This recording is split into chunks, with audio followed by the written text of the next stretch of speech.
G'day everyone. I'm just throwing this as an intro to all of these videos I'm about to upload. These are all spearfishing info videos from Patreon. The Patreon people that I spoke with said they wouldn't mind if these eventually went on YouTube. There's about 9 hours of spearfishing info stuff. Nothing fancy, just me talking to a GoPro on various topics, but it will probably help quite a few new divers because there's like 9 hours of just absolute... I cover everything I've sort of ever learned in the scene.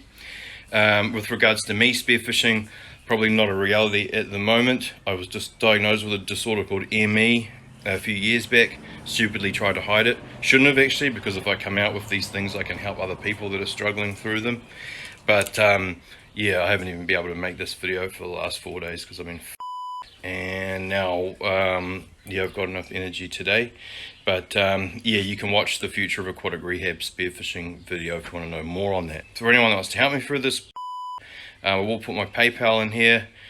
Feel free if you think you're getting value out of this, because sort of everything helps with this. But otherwise, no pressure. Just go out and send us pictures of the fish that you're smashing.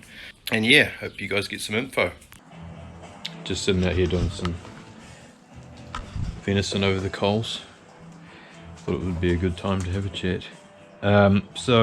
Henry's asked, could be interesting to hear about your experience diving and how it's helped with mental health, plus how to dive frequently without a boat or best knowledge of shore spots. So there's kind of 3 questions. How it's helped with mental health.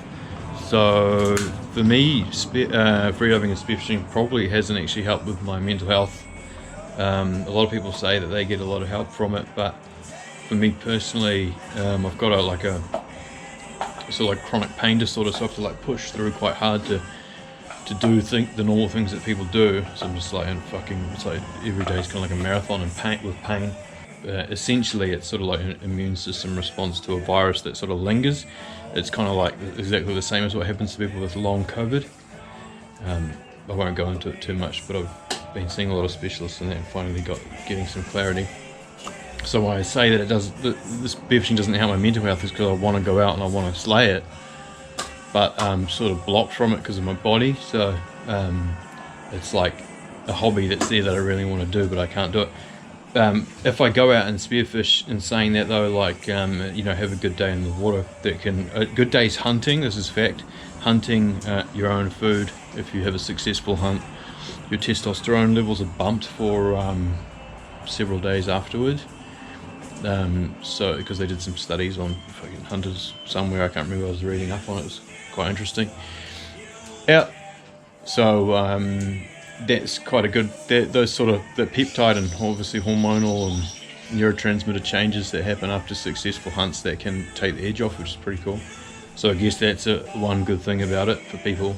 But I mean, if there's people out there that are like that fit and they don't have a pain problem, then I guess going out and taking on a hobby and providing food for yourself would be quite good for mental health. But obviously you want to work on it, the other side of things too, because you can't just rely on it, because when it comes to something like spearfishing, after a few years the novelty wears off and it just becomes part of your normal life.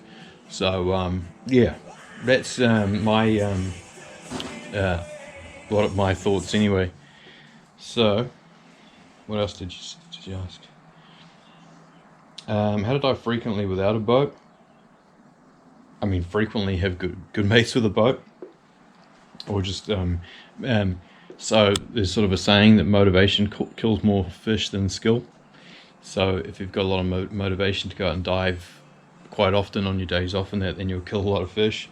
So diving frequently probably comes down to your own personal motivation, and then you'll be going out and looking for these shore spots. So best knowledge of shore spots is going to be you going out and doing recon and stuff like that.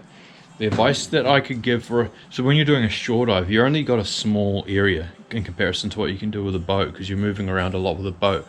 So what you want to look for in a shore diving spot, if you can, even if you have to travel further, is the most diversity that you can get in the shortest distance.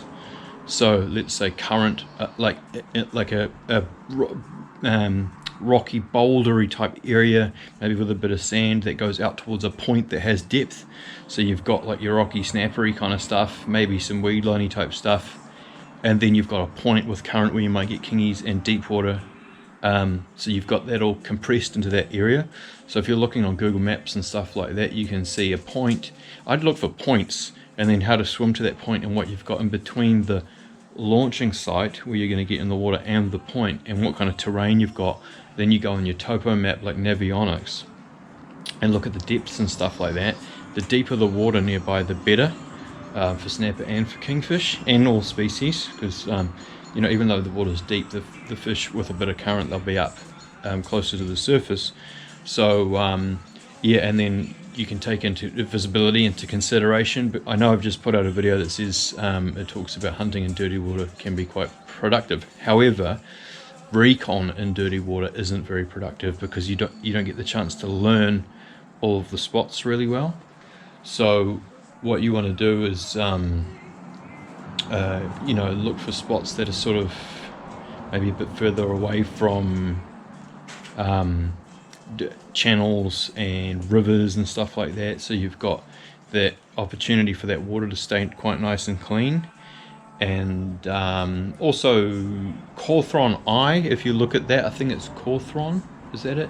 You Google it and that can actually show you like daily reports of the satellite. If you DM me, or actually I'll put in the comments, I'll put in the link, you can get the daily updated satellite imagery, and that allows you to view, provided there's no cloud cover, that'll allow you to assess the visibility, if it's green or if it's blue, and how close the blue water is to the coast and stuff like that.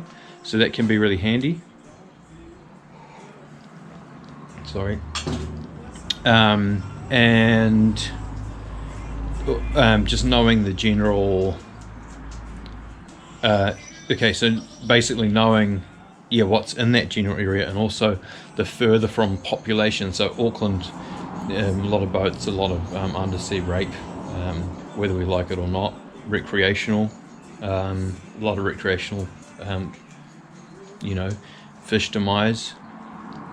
A lot of people don't take that into consideration, but it's just massive. So, you know, you push further up into, let's say, in Auckland, push up into Northland.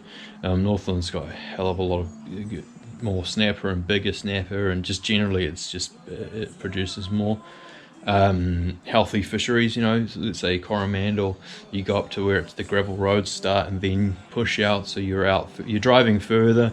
If you put more legwork in, you're going to get to more remote areas. You're just going to have more fish life. That's just how it works, as long as it's not a dead day with no current, you know. But yeah, that's basically the gist of it. So I've obviously talked a lot about like shore diving and stuff like that, but I don't know if I've combined that the Cawthron Eye info and the diversity of terrain info in there as well. So I'll try to keep this one short, and just so that the message hits home, because I know I ramble on a lot in these videos. But yeah, I hope that makes sense. And please, if you guys want me to answer questions, please get at me, because I'm really running out of topics, and it's good to have them coming from people that are on here on Patreon. So yeah, otherwise I'll put another post up asking for some questions. So I appreciate that, Henry, and yeah, we'll catch you guys in the next video.